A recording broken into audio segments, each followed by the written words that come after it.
Hi friends, welcome back to Kumari Kerala special. Kumari Kerala ஸ்பெஷலில் இன்றைக்கி மத்தியானத்துக்கு முருங்கை இலை சிறுபயிறு கஞ்சி தான் வச்சுருந்தேன். ஸோ 2 பேருக்குமே நல்லா கோல்டாக இருந்துச்சு, அப்புறம் டயர்டாக இருந்துச்சு. ஸோ முருங்கைக்கீரை பெஸ்ட்டு அப்படி சொல்லிட்டு ப்ரிஃபர் பண்ணியிருந்தேன். சிறுபயிரும் சம்பா அரிசியும் அரை மணி நேரம் ஊற வச்சுருந்தேன். அப்புறம் நல்லா கொதிக்கிற தண்ணியில் ஒரு 3 தண்ணி வாஷ் பண்ணிவிட்டு இந்த சிறுபயிரையும் அரிசியை உள்ளே போட்டேன். ஸோ நான் 2யும் கொஞ்சம் ஊற வச்சுருந்தேன். 2 ஒரு ஈக்குவல் டைமில் வெந்துடும் அப்படிங்கிறனால நான் 2யும் சேர்த்தே போடுறேன். நீங்கள் சப்போஸ் அரிசி வேகிறதுக்கு டைம் எடுக்குமோ, இல்லை சிறுபயிறு வேகிறதுக்கு டைம் எடுக்கும், அந்த மாதிரி இருந்ததுன்னா அதுக்கேற்ற மாதிரி நீங்கள் தனித்தனியாக போட்டுக்கோங்க. இப்போ சிறுபயிறு டைம் எடுக்கிற மாதிரி இமீடியட்டாக போடணுன்னா கொஞ்சம் முன்னாடி சிறுபயிறு வெந்ததுக்கப்புறமா அரிசியை அப்புறமா போட்டுக்கோங்க. அதுக்கப்புறமா நம்ம ஊரில் பலாக்கொட்டை சும்மாவே கிடைக்கும். பலா மரத்தை மூட்டில் போய் பார்த்தாலே ஏதாவது அணில் குருவியெல்லாம் கொட்டையை கீழே கிடக்கும், எடுத்துகிட்டு கூட சமைச்சிடலாம். இங்கே காசு கொடுத்து வாங்க வேண்டிய நிலமையில இருக்குது பெங்களூரில். எந்த பொருளுமே பெங்களூர் மக்கள் வேஸ்ட் பண்ண மாட்டாங்க. அதை எப்படி பணமாக்கலான்னு தான் யோசிக்கிறாங்க இங்கே உள்ளவங்க.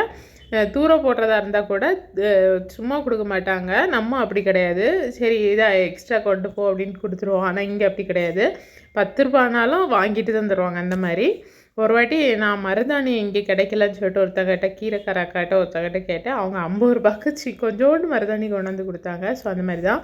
ஸோ சளி இருக்கனால நான் கொஞ்சம் ஜீரகமும் வெந்தயம் நார்மலாகவே கீரைக்கு கஞ்சிக்கு போடுவோம். நான் கொஞ்சம் ஜீரகம் கொஞ்சம் வெந்தயம் போட்டிருக்கிறேன். ஜீரகம் ஆப்ஷனல் தான், தேவைப்பட்டால் போட்டுக்கலாம், இல்லைனா போட வேண்டாம்.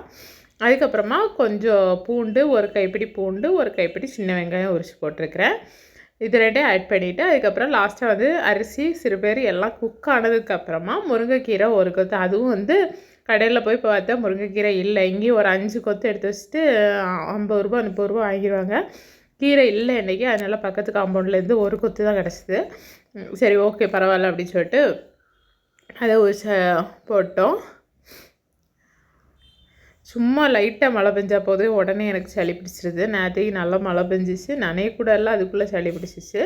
ஸோ பாருங்கள், இது சூடோடு அப்படியே கொதிக்க சம்மந்தி இல்லைன்னா ஊறுகாய் எதுனாலும் வச்சு சாப்பிட்டுக்கலாம். அந்த மாதிரி தொட்டு சாப்பிடும்போது நம்ம உடம்பும் கொஞ்சம் வேர்க்கும், கொஞ்சம் டயர்டாக குறைச்சிரும். லாஸ்ட்டாக எல்லாம் ரெடியாகி ஆஃப் பண்ணுற ஸ்டேஜில் தேங்காய் ஒரு கைப்பிடி போட்டு கிளறி ஆஃப் பண்ணிக்க வேண்டியதான்.